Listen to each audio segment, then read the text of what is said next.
Bismillahirrahmanirrahim. Alhamdulillahirabbil alamin. Wassalatu wassalamu ala al-mab'uts rahmatan lil alamin. Nabiyina Muhammadin wa ala alihi wa ashabihi wa man tabi'ahum bi ihsanin ila yaumiddin. Amma ba'd. Alhamdulillah, kembali Allah Subhanahu wa taala memudahkan pertemuan kita, perjumpaan kita di tempat atau di salah satu rumah dari rumah-rumah Allah Subhanahu wa taala, dan segala puji hanya baginya yang telah memberikan kita kesehatan dan kesempatan untuk senantiasa mempelajari agamanya yang mulia ini. Dan seperti biasa, kita masih membaca hadis Arba'un An-Nawawiyah yang berisi 40 hadis-hadis pokok yang disusun oleh Al-Imam An-Nawawi rahimahullahu ta'ala. Dan di pertemuan sebelumnya kita telah selesai dari membacakan atau mempelajari hadis yang kedua, dan sekarang insyaallah di hari ini kita akan membaca hadis yang ketiga. Baca hadis yang ketiga. Siapa yang baca? Ada mic? Ada mic? Belakang.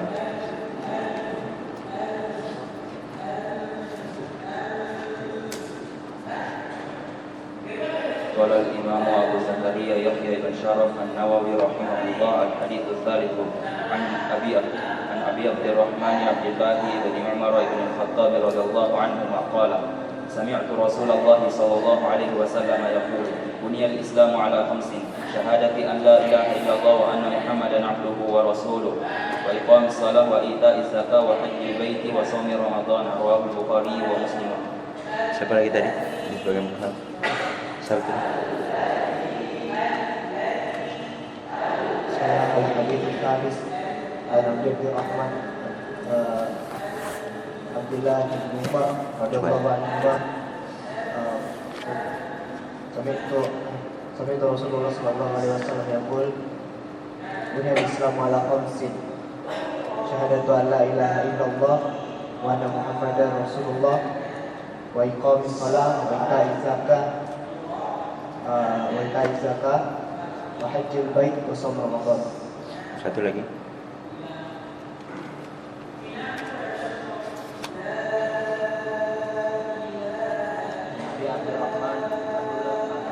Abdurrahman Abdullah Rasulullah sallallahu alaihi wasallam yaqul bunya al-Islam ala khamsin syahadatu la ilaha illallah wa anna Muhammadan abduhu wa rasuluhu wa iqamis shalah wa ita'iz zakah wa hajjil bait wa shaum Ramadan. Baik, masyaallah, santum barakallahu fikum. Dan di dalam hadis ini telah juga berlalu sama kita penyebutannya di bagian dari hadis yang kedua, dan pengulangan di sini karena datang dari riwayat yang lain dan juga sebagai penguat dari apa yang telah berlalu sebelumnya. Berkata beliau rahimahullah ta'ala, di dalam riwayat disebutkan langsung an Abdullah bin Umar radhiyallahu anhuma qala, dan di riwayat yang lain disebutkan an Nabi Abdurrahman Abdullah bin Umar radhiyallahu anhuma. Dan tidak ada masalah terkait perbedaan riwayat tersebut, tidak membahayakan. Intinya yang meriwayatkan hadis ini adalah Abdullah bin Umar bin Khattab radhiyallahu anhuma, bahwasanya beliau berkata,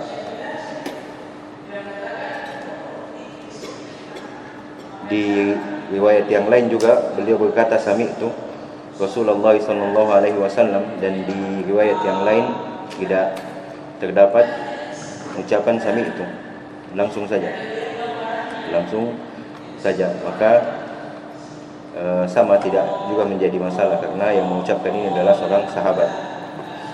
Sami'tu Rasulullah sallallahu alaihi wasallam yaqul, saya mendengar Rasulullah sallallahu alaihi wasallam berkata, "Bunyal Islamu ala khamsin." Islam itu dibangun di atas 5 hal atau 5 perkara. Syahadati an la ilaha illallah wa anna Muhammadan Rasulullah. Persaksian bahwasanya tiada yang berhak diibadahi selain Allah Subhanahu wa taala dan bahwasanya Muhammad adalah Rasulullah Subhanahu wa taala, utusan Allah. Di riwayat lain, wa anna Muhammadan abduhu wa rasuluh,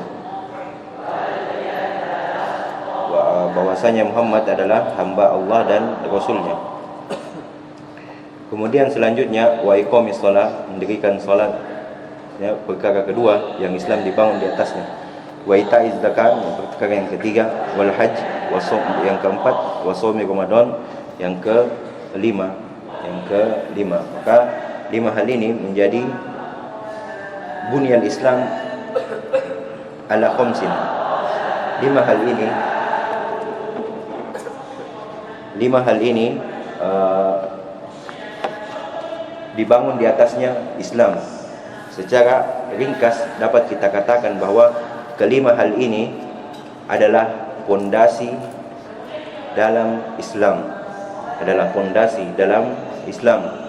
Tidak ada satu saja di antara kelima ini maka runtuh bangunan keislaman kita. Tidak ada keislaman bagi kita. Hadis ini sama seperti hadis yang sebelumnya atau bagian dari hadis yang sebelumnya, yaitu hadis Umar bin Khattab radhiyallahu anhu yang terdapat dalamnya penjelasan tentang rukun-rukun Islam. Kecuali dalam hadis ini ada tambahan, yaitu bunyal Islamu ala khamsin, dan ini adalah sebuah kalimat yang sangat penting untuk kita fahami. Ini tambahan dalam hadis ini. Kalau di hadis sebelumnya hanya dikatakan Jibril berkata, "Akhbirni 'anil Islam." Qala al-Islamu an tasyhada la ilaha illallah, dan seterusnya. Di hadis ini terdapat penambahan bahwasanya Islam dibangun di atas 5 hal ini. Maka yang nampak dari hadis Umar adalah rukun Islam adalah hanya dalam 5 hal ini.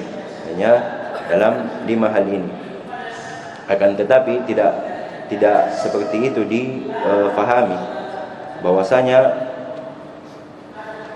bukan berarti yang 5 ini, hanya yang 5 ini adalah dikatakan Islam. Tidak, banyak lagi hal-hal yang lain di luar dari yang 5 ini yang juga termasuk dalam cakupan Islam.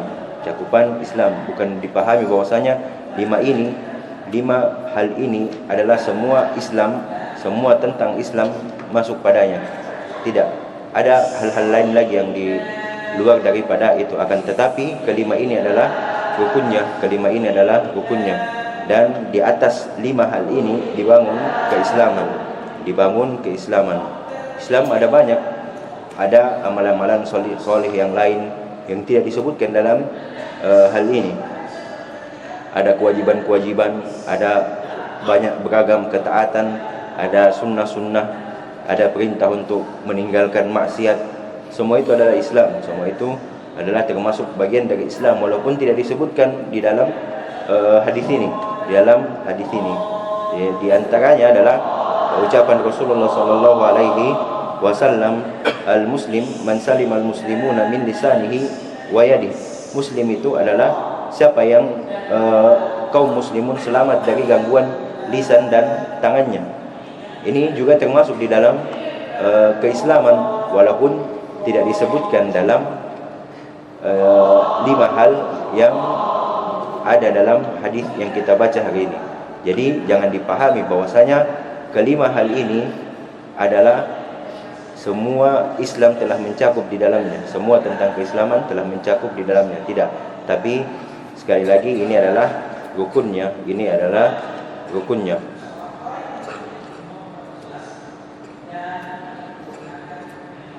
Dan perlu dipahami bahwasanya dari kelima hal ini, kalau saja satu saja hal dari kelima ini hilang, maka tidak lagi dikatakan seorang muslim, tidak lagi dikatakan seseorang itu sebagai seorang muslim secara hakikat. Ada walaupun sebagian dari amalan-amalan yang lain telah ia laksanakan, telah ia penuhi, tapi jika salah satu dari kelima hal ini tidak direalisasikan dalam kehidupannya, maka tidaklah ia dikatakan seorang muslim. Tidaklah ia dikatakan seorang muslim. Sebagai contoh, katakanlah ia telah bersaksi bahwasanya Allah Subhanahu wa taala yang hanya ia yang berhak diibadahi, dan bahwasanya Muhammad adalah utusan Allah. Ia menegakkan salat, ia menunaikan zakat, ia juga berhaji, akan tetapi ia mengingkari tentang kewajiban Ramadan. Maka ini tidak dikatakan sebagai seorang muslim, sebab pondasi dari keislamannya tidak sempurna, maka bangunan keislaman yang terbangun di atasnya itu roboh. Maka tidak lagi ia dikatakan sebagai seorang muslim, atau paling rendahnya adalah ia dikatakan seorang muslim tapi dengan keislaman yang rendah, sesuai dengan apa yang ia tinggalkan. Hampir sebagian besar telah kita jelaskan dari 5 rukun Islam di sini, namun kita mengulang sedikit beberapa hal. Di antaranya adalah ucapan beliau, syahadati alla ilaha illallah. Maknanya adalah kita meyakini dengan keyakinan yang penuh, dengan keyakinan yang sadar, bersamaan dengan mengucapkan dengan lisan, bersamaan dengan kita mengucapkan persaksian tersebut dengan lisan, kita mengucapkan syahadat tersebut dengan lisan. Maka bahwasanya tidak ada yang berhak diibadahi kecuali hanya Allah Subhanahu wa taala. Adapun peribadahan yang dilakukan memang nampak di tengah-tengah kita, bahwasanya di sana ada orang-orang yang bahkan kaum mereka mengaku sebagai kaum muslimin juga beribadah kepada selain dari Allah Subhanahu wa taala. Maka syahadat yang ia bangun itu adalah syahadat yang batil, tidak sah syahadatnya apabila ia menyembah Allah dan juga menyembah selain dari Allah Subhanahu wa taala. Walaupun apa yang ia sembah itu disebut sebagai sesembahan, walaupun apa yang ia sembah disebut sebagai sesembahan. Oleh karenanya kita menerjemahkan kalimat la ilaha illallah adalah tidak ada yang berhak diibadahi kecuali Allah Subhanahu wa taala. Kita tidak menerjemahkannya tiada Tuhan selain Allah, karena terjemahan itu akan memberi pemahaman bahwasanya semua yang disembah adalah Allah. Semua yang disembah adalah Allah. Batu yang mereka sembah akan disebut sebagai Allah, pohon yang mereka sembah akan disebut sebagai Allah, dan selainnya yang disembah akan disebut sebagai Allah. Jika kita terjemahkan tidak ada Tuhan yang berhak disembah, tidak ada Tuhan selain Allah. Namun perlu kita berikan satu kata yang mencakup dan membatasi selainnya, yaitu tidak ada sesembahan yang berhak disembah selain Allah Subhanahu wa taala. Walaupun di sana banyak yang disembah, tapi mereka tidak berhak untuk disembah. Mereka tidak berhak untuk disembah, dan yang berhak untuk disembah satu-satunya adalah Allah Subhanahu wa taala. Itulah makna syahadat. Itulah makna syahadat, bahwasanya tidak ada sesembahan yang berhak disembah selain Allah Subhanahu wa taala. Adapun sesembahan yang lain itu adalah sesembahan yang batil, tidak dapat menghilangkan bahaya dan tidak dapat mendatangkan manfaat. Sebagaimana firman Allah Subhanahu wa taala, "Dzalika bi anna Allaha huwal haqq wa anna ma yad'una min dunihi huwal batil wa anna Allaha huwal 'aliyyul kabir." Demikian itu karena hanya Allah Subhanahu wa taala yang berhak untuk dibadahi. Wa anna ma yad'una min duni, adapun orang-orang yang ditempati beribadah, tempati berdoa selain daripada Allah Subhanahu wa taala, huwal batil, itu adalah sesembahan yang batil. Itu adalah sesembahan yang batil. Dan bahwasanya wa anna Allah huwal 'aliyyul kabir, dan bahwasanya Allah Subhanahu wa taala adalah yang maha tinggi dan maha besar. Ketika ada sesembahan-sesembahan yang lain yang disembah di bumi ini, maka ia adalah sesembahan yang batin, sesembahan yang batin. Inilah makna syahadat la ilaha illallah. Bahwasanya harus kita yakini dengan hati, mengucapkan dengan lisan, dan mengamalkan dengan anggota tubuh. Karena ibadah itu hanya untuk Allah Subhanahu wa taala dan tidak cukup, tidak pantas dipersembahkan kepada selain dari Allah Subhanahu wa taala.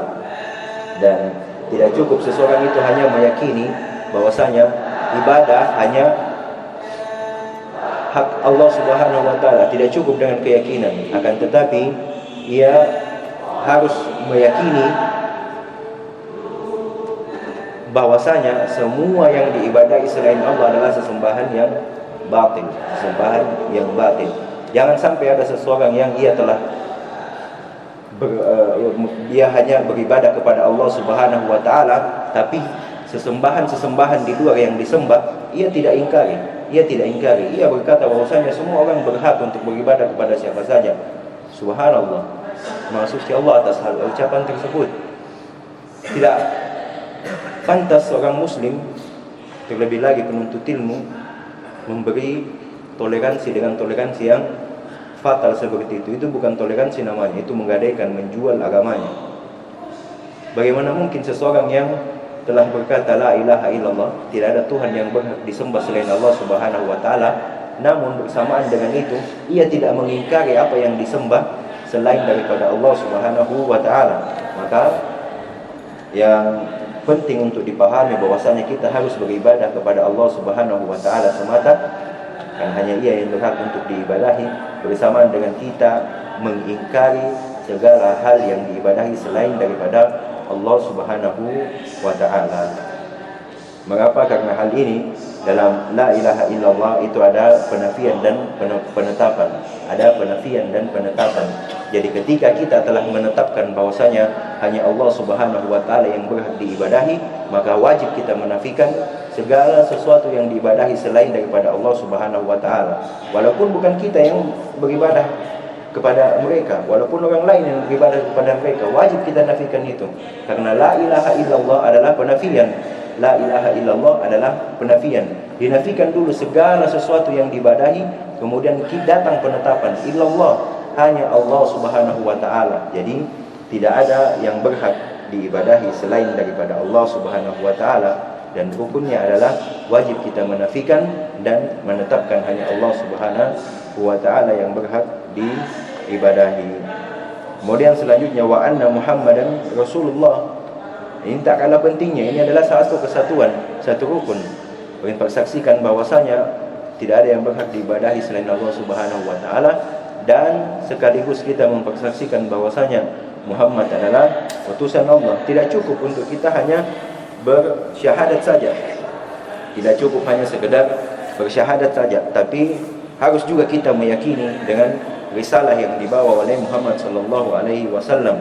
Mengapa? Karena orang-orang Yahudi, mereka mempersaksikan, mereka meyakini juga bahwasanya tidak ada yang berhak diibadahi selain Allah Subhanahu wa taala, akan tetapi mereka tidak beriman kepada apa yang diutus oleh Muhammad sallallahu alaihi wasallam.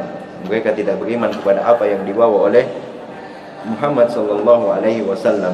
Maka oleh karena mereka tidak mempersaksikan bahwasanya Muhammad adalah Rasulullah, mereka tidak masuk, mereka tidak tergolong ke dalam Islam. Walaupun mereka berucap, mereka meyakini tidak ada sesembahan yang berhak disembah selain Allah Subhanahu wa taala. Maka barang siapa yang mempersaksikan bahwasanya la ilaha illallah, maka tidak akan bermanfaat baginya syahadat tersebut kecuali bersamaan dengan ia juga mempersaksikan bahwasanya Muhammad sallallahu alaihi wasallam adalah utusan Allah Subhanahu wa taala. Ia mempercayai risalah yang dibawa oleh beliau, ia menaati segala apa yang diperintahkan oleh beliau, ia meninggalkan segala apa yang dilarang oleh beliau, dan ia beribadah kepada Allah Subhanahu wa taala sesuai dengan tuntunan Rasulullah sallallahu alaihi wasallam. Maka setelah kita mengetahui bahwasanya tidak ada yang berhak diibadahi selain kepada Allah Subhanahu wa taala, tentu yang menjadi pertanyaan selanjutnya adalah bagaimana kita beribadah kepada Allah Subhanahu wa taala. Maka sebagai pelengkap, kita meyakini Muhammad sallallahu alaihi wasallam adalah utusan Allah, dan dari beliaulah kita belajar cara beribadah yang baik dan benar yang sesuai dengan tuntunan agama yang mulia ini. Maka seseorang tidak beribadah kepada Allah Subhanahu wa taala dengan hawa nafsunya. Sudah ada aturan-aturan dan tata cara yang disyariatkan kepada kita. Telah diutus para nabi, telah diturunkan Al-Quran, diutus para nabi, dijelaskan oleh para ulama. Maka kita harus beribadah di atas ilmu, di atas tuntunan Rasulullah sallallahu alaihi wasallam, tidak mengadakan hal-hal baru, tidak seenaknya beribadah kepada Allah Subhanahu wa taala, tidak serta-merta ketika ia telah mempersaksikan bahwasanya tiada yang berhak diibadahi selain Allah Subhanahu wa taala, lalu dengan semaunya ia beribadah kepada Allah Subhanahu wa taala, menari-nari, berjoget-joget hingga nampak seperti orang gila, lalu ia katakan beribadah kepada Allah Subhanahu wa taala. Naudzubillah, tidak seperti itu yang diajarkan oleh Nabi kita sallallahu alaihi wasallam. Maka rukun yang pertama ini wajib bagi kita untuk mempersaksikan bahwasanya tiada yang berhak diibadahi selain Allah Subhanahu wa taala, dan bahwasanya Muhammad adalah hamba dan utusan Allah Subhanahu wa taala. Kemudian selanjutnya kata beliau adalah wa iqamis shalah, dan menegakkan atau mendirikan salat. Tidak dikatakan bahwasanya orang sekedar salat saja, tidak, akan tetapi bukan hanya sekedar gerakan yang diperhatikan, yang dilihat kemudian seseorang itu dikatakan salat, tidak. Ada aturan-aturan, ada rukun-rukun, ada kewajiban-kewajiban, ada syarat-syarat solat yang perlu kita tunaikan, perlu kita hadirkan, adakan di dalam rangkaian ibadah solat kita. Maka itu disebut sebagai mendirikan atau menegakkan solat. Menegakkan solat tidak sekedar kita berdiri, kemudian ruku, kemudian sujud, salam, lalu itu dikatakan solat. Tidak, harus kita datangkan rukun-rukun, kewajiban-kewajiban dan syarat-syaratnya. Terlebih lagi harus kita mengikhlaskan kepada Allah Subhanahu wa taala ibadah salat kita. Maka harus dengan hal tersebut. Harus dengan hal tersebut. Adapun orang yang nampaknya salat ia berdiri, ruku, sujud tanpa ada tumakninah, di dalam ibadahnya tersebut, maka ini tidak dikatakan sebagai orang yang solat. Ini tidak dikatakan sebagai orang yang solat, karena tumakninah termasuk dari rukun solat. Sayangnya di sana didapati orang-orang yang solat seperti kilat. Ia tidak tenang dalam solatnya, tidak tahu apa yang dibaca, sangat jauh dari tuntunan Rasulullah sallallahu alaihi wasallam. Dan juga perlu kita solat pada waktunya. Jika tidak ada uzur, jika tidak ada halangan yang syar'i yang menghalangi kita untuk melakukan hal tersebut.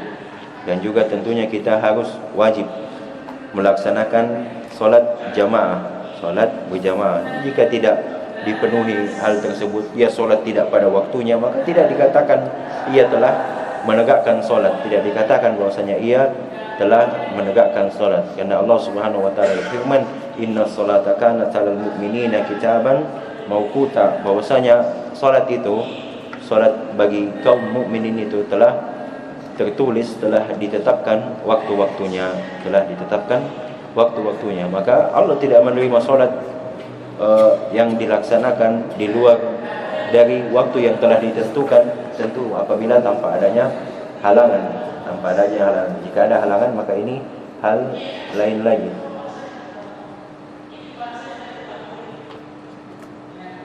Orang-orang yang melaksanakan sholat dengan sengaja tanpa ada halangan di luar dari waktunya, maka ia sholat tidak di atas tuntunan Rasulullah SAW. Tiada lain ia sholat mengikuti hawa nafsunya. Tiada lain ia hanya sholat mengikuti hawa nafsunya. Tidak dikatakan ia telah menegakkan sholat. Tidak dikatakan ia telah menegakkan sholat. Adapun orang-orang yang meninggalkan sholat secara berjamaah tanpa adanya halangan, atau ia mengakhirkan sholat sampai keluar waktunya tanpa ada halangan, maka dia adalah orang yang menyia-nyiakan atau menelantarkan sholatnya. Dia adalah orang yang menyia-nyiakan dan melantarkan sholatnya. Allah Subhanahu wa taala berfirman, "Fawailul lil musallin alladzina hum an salatihim sahun."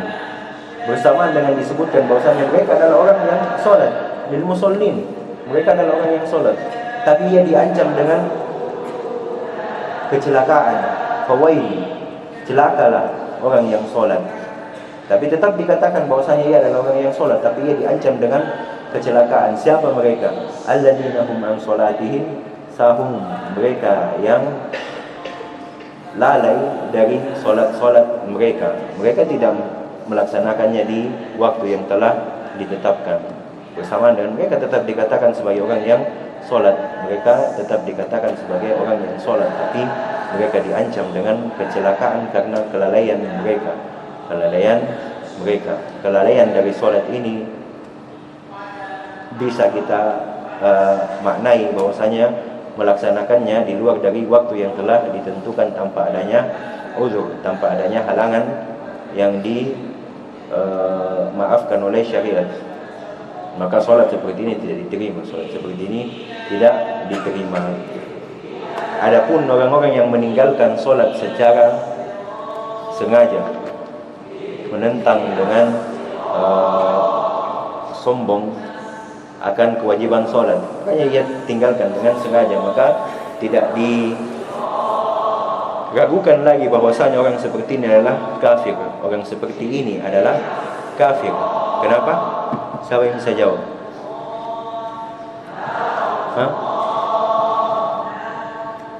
Kenapa orang yang meninggalkan sholat disebut sebagai kafir? Sederhana, ringkas sekali jawaban. Ia menghilangkan salah satu pondasi Islam. Ini sudah disebutkan tadi. Dia menghilangkan salah satu dari rukun Islam yang 5. Ia menghilangkan salah satu rukun Islam yang 5, maka ia disebut sebagai kafir. Ia disebut sebagai kafir karena ia menghilangkan dari salah satu rukun Islam, maka ia tidak lagi disebut sebagai seorang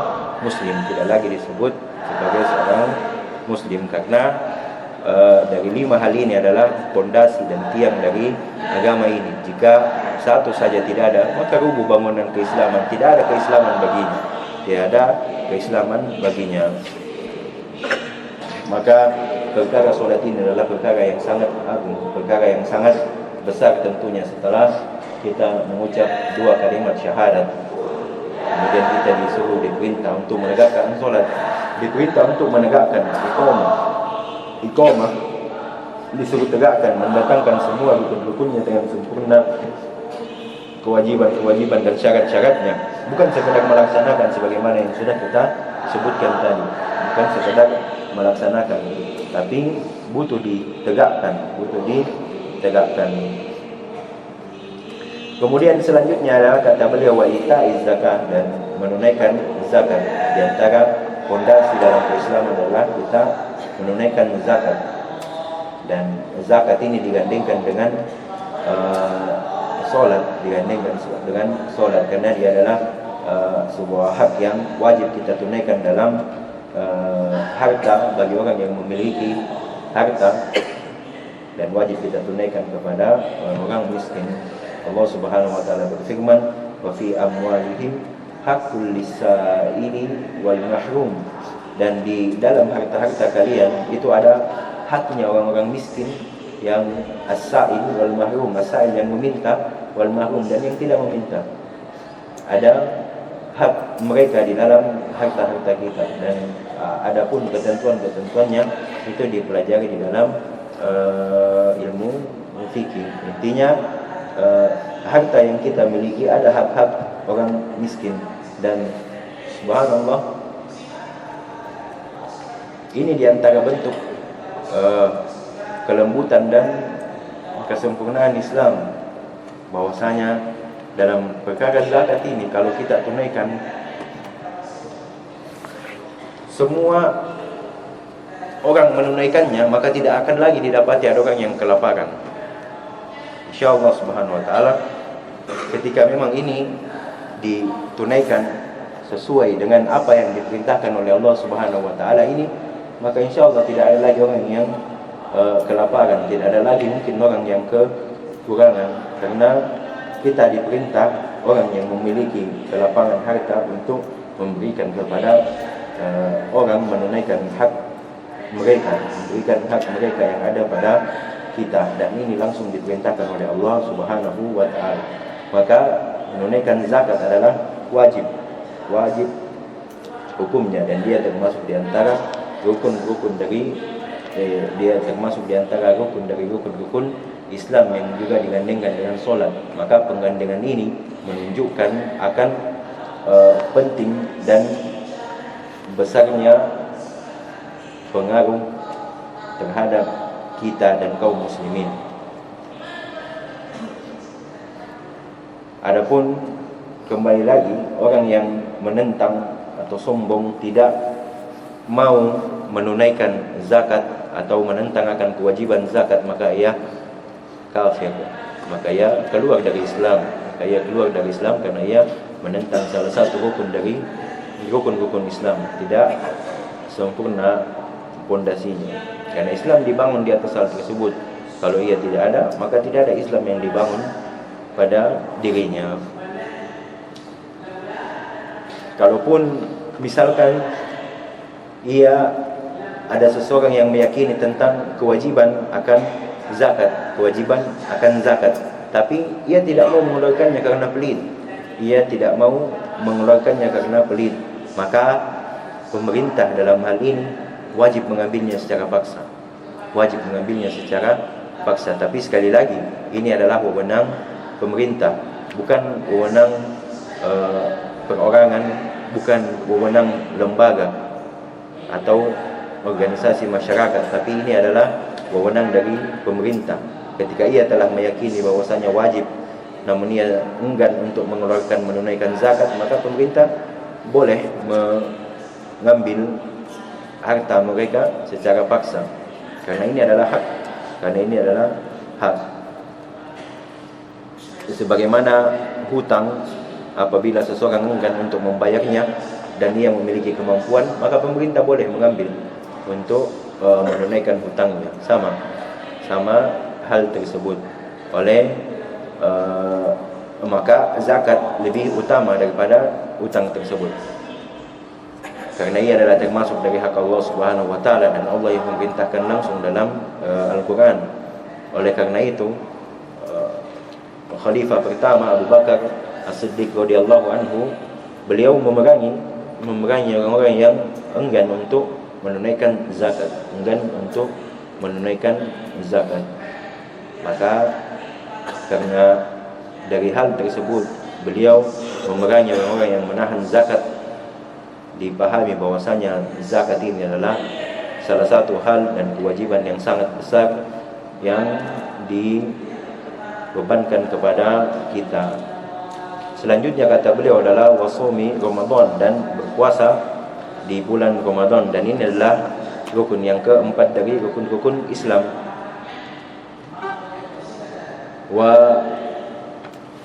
Siapa yang mampu berpuasa, maka ia wajib melakukan puasa. Adapun siapa yang memiliki halangan yang sesuai dengan halangan syar'i, maka ia boleh tidak berpuasa di bulan tersebut, tapi dia menunaikannya atau membayar hutang puasanya tersebut di waktu yang lain. Sebagaimana firman Allah Subhanahu wa taala, "Wa man kana maridun aw 'ala safarin fa iddatun min ayyamin ukhra." Dan barang siapa yang ia sedang sakit atau sedang berada dalam perjalanan, maka ia menghitung puasa yang ia tinggalkan di bulan Ramadan dan menunaikannya di hari-hari yang lain. Maka wajib bagi kita untuk berpuasa di bulan Ramadan, berpuasa di bulan Ramadan. Dan jika terdapat halangan syar'i, maka wajib bagi kita untuk membayar atau menunaikannya di waktu yang lain, Tidak boleh kita meninggalkan puasa dalam keadaan apapun, saking pentingnya. Sekalipun kita misalkan sakit di bulan Ramadan, maka tetap kita harus membayar di waktu yang lain, di waktu sehat kita. Maka ini menunjukkan akan penting dan ditekankannya bagi kita tentang berpuasa Ramadan. Adapun keadaan orang yang meninggalkan puasa karena karena sakit, maka itu terbagi menjadi dua. Ada sakit yang masih diharapkan kesembuhannya, maka ia tunaikan hutang puasanya yang ia tinggalkan di bulan Ramadan di waktu yang lain ketika ia telah sembuh. Adapun yang kedua adalah sakit yang tidak lagi diharapkan kesembuhannya, dan tentu ini harus dengan pernyataan dan pemeriksaan oleh ahlinya dari para dokter. Ketika tidak lagi diharapkan kesembuhan padanya, maka ia tidak mengapa meninggalkan puasa di bulan Ramadan, dan ia memberi makan orang miskin di setiap hari sholat yang ia tinggalkan, setiap hari puasa yang ia tinggalkan. Yang terakhir adalah dia melaksanakan haji. Yang kelima, dia melaksanakan haji. Atau yang keempat adalah haji. Yang kelima adalah puasa tadi dalam hadis ini.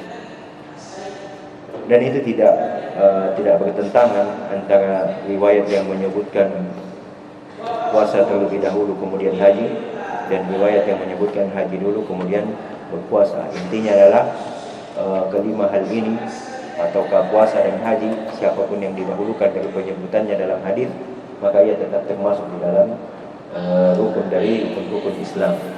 Kemudian yang terakhir yang kita jelaskan adalah tentang berhaji ke Baitullah, ke Mekah, Baitullah Al-Haram, Ka'bah. Dan ini haji itu berkaitan juga dengan ibadah harta, maka tidak semua di antara kita diwajibkan untuk berhaji, kecuali bagi siapa yang memiliki kemampuan dari sisi harta dan dari sisi kekuatan badannya, karena ia termasuk ibadah maliyah dan badaniyah, ibadah harta dan ibadah badan. Makanya di hadis Umar radhiyallahu anhu yang disebutkan sebelumnya diikat dengan man istata'a ilaihi sabila, siapa yang mampu melaksanakannya ke sana, yaitu memiliki harta, karena ibadah haji ini memerlukan harta yang cukup, ia mengeluarkan uang untuk ke sana, dan juga cukup untuk kembali lagi ke tempatnya, dan juga cukup ia untuk mempersiapkan kepada keluarga yang ia tinggalkan ketika melaksanakan ibadah haji. Dan ibadah haji ini ma'ruf ya, adalah kita melakukan perjalanan ke Baitullah untuk melaksanakan ibadah berupa tawaf, sa'i, wukuf di Arafah, mabit di Musdalifah dan Mina, lempar jumroh dan selainnya. Maka ini adalah haji yang termasuk di antara rukun dari rukun-rukun Islam. Rukun-rukun Islam. Namun itu terkait juga dengan harta. Terkait dengan harta. Jadi tidak wajib semuanya bagi kita. Nah, ini juga perlu resapi lebih dalam, bahwasanya bayangkan saja jika kewajiban haji ini diwajibkan bagi kita semua, tidak tanpa memperhatikan kemampuan dari sisi harta, maka itu tentu akan sangat memberatkan. Itu tentu sangat memberatkan. Namun alhamdulillah agama ini adalah agama yang mengasihi kepada alam semesta, rahmatan lil alamin. Maka ia turun sesuai dengan apa yang dimampukan oleh hamba-hamba Allah Subhanahu wa ta'ala. Karena dimaklumi sebagaimana yang sudah kita sebutkan tadi, bahwasanya haji membutuhkan biaya yang tidak sedikit. Harus ia memiliki biaya pergi dan pulangnya, dan juga harus ada yang ia tinggalkan untuk keluarganya di rumahnya. Maka ini bagi orang-orang yang memiliki kemampuan dalam sisi harta dan badannya, maka wajib baginya untuk berhaji. Adapun orang yang tidak memiliki kemampuan secara fisik, badannya lemah mungkin, tapi ia memiliki kemampuan secara harta, maka ia tetap wajib mencari orang yang menggantikannya untuk berhaji, badal, wajib baginya. Walaupun lalu bagaimana apabila ia memiliki kemampuan kemudian meninggal dan belum lagi melaksanakan haji, maka wajib bagi ahli warisnya untuk melaksanakan haji dari harta yang ia tinggalkan, si mayit ini, dari harta yang ia tinggalkan, karena ia adalah wajib di masa hidupnya. Di masa hidupnya wajib, ia memiliki kemampuan dari sisi harta dan fisik, dan kalau dia meninggal, maka harta yang ia tinggalkan itu wajib digunakan untuk menghajikan dia. Kesimpulannya adalah bahwasanya hadis dari Ibnu Umar ini adalah penyempurna dari hadis sebelumnya. Makanya mungkin Imam Nawawi rahimahullah taala menyebutkan langsung setelah penyebutan hadis Umar. Namun di hadis ini tambahannya hanya itu saja, bunyal Islam ala khamsin, bahwasanya Islam itu dibangun di atas 5 hal ini. Sederhananya kita pahami, jadi satu saja tidak ada dari kelima hal ini, maka Islam tidak bisa terbangun di atasnya. Artinya tidak ada keislaman baginya. Wallahu taala alam. Insyaallah kita lanjutkan lagi hadis yang keempat di pertemuan selanjutnya. Subhanakallahumma wa bihamdika, asyhadu an la ilaha illa anta, astaghfiruka wa atubu ilaik. Alhamdulillahirabbil alamin.